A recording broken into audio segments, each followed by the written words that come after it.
Oh, that's right, my friends. 2022 is kicking off with another Bedrock beta that introduces Froglight blocks to the game. So welcome back to another Minecraft update video, and yes, Mojang have added in new light sources, which is something the community is always asking for. We have the Pearlescent Froglight, the Verdant Froglight, and the Ochre Froglight. So getting your hands on these new blocks will involve the Nether, but before we answer that question of how, let's actually take a closer look at these textures. We've just seen them in the hotbar so far. They are absolutely gorgeous. I really love the way the colour mixes with the lightness of the block. And you might notice the texture is rotated on some of these. Now this doesn't appear to be controllable by the player at this point in time, which I think is something that maybe should change. I have tried placing this in all manner of different directions, placing the block on the side of the block, and it doesn't really matter how you do it.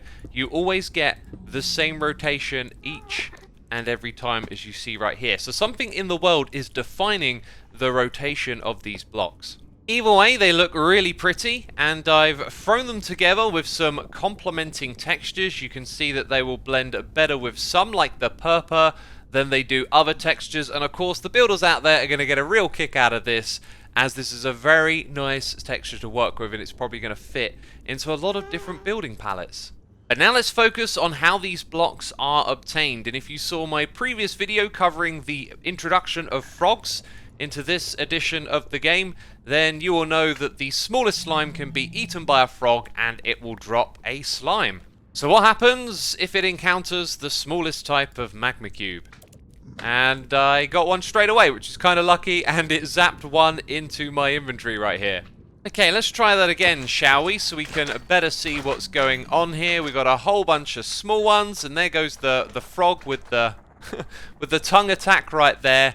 And then after a moment, they stop, which is something that I've noticed. But as you can see, there are loads of the frog lamps down here on the ground.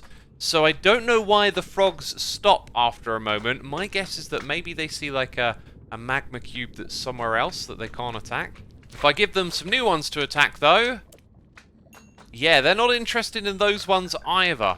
Now so far all we've gotten is the Pearlescent Froglight, and that is because of the variant of frog defines what type of drop you're going to get. So in the Bedrock edition of the game, I'm not so good with my commands. I can't just spawn in a frog of a different type. So what we're going to do is spawn in a different type over here in the overworld and then nudge them through to the Nether.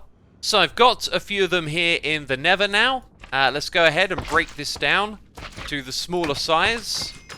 And the frogs are going to go after them. And what type do they drop? I can see from here it's the Ochre Froglight. And so by the laws of deduction, we can figure out that the green frog is going to drop the Verdant Froglight. Now lots of players will want to get their hands on these Froglights, and I think Mojang have introduced quite a technical challenge in terms of being able to farm these if this is the only method, because magma cubes tend to be in some of the scariest places in the Nether. But I think that the Bastion Remnants is probably your best chance of making a farm. This one didn't spawn with a magma cube spawner, but some of them do. So being able to create a contraption around this, where you can take the magma cubes, break them down to the smallest size, and then feed them to the frogs, I think is probably going to be the best way to farm these. But of course, the Bastion Remnants is a pretty scary place. However, the other place they spawn quite frequently is in the Basalt's Delta, which is even harder to work with, and relying on natural spawning for magma cubes I think is going to be really tough. So I think that the Bastion Remnants and the spawner is probably the way to go here.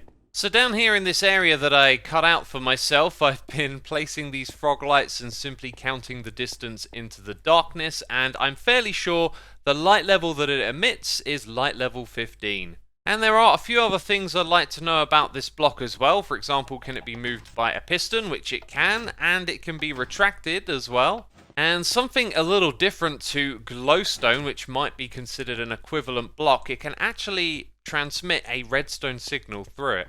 There are also blocks in this game that can be fussy when getting placed onto another type of block. I think this one is basically treated like a solid block, like stone for example.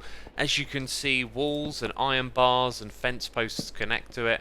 And if this is true, then I'm about to take damage. So let's go ahead and put one of these blocks inside of my head. Yep, it's a solid block. It will do damage to you. So this right here isn't just to see how the texture is randomized on a large scale. We're also going to find out how blast resistant this is just by doing a quick experiment. We can see it's not very blast resistant at all. And if you were paying attention, the sounds of these blocks are very generic. Nothing special. However, in the patch notes, the frogs have been given some more unique sounds now. And apparently the tadpoles have as well, but I'm not really hearing anything at the moment. And last of all, a little bit of parity for Bedrock edition of the game. Iron golems will now display how much damage they've taken via the texture on their skin, and you can use iron ingots to go ahead and actually repair them. And I guess that's everything. So if you enjoyed the video, leave a like. Be sure to let me know what you think of these new textures and subscribe to the channel if you haven't done so already. YouTube reckons that you'll like one of these videos, so if you want to keep watching, click the links on the screen. Otherwise, I'll see you in the next one. Bye bye.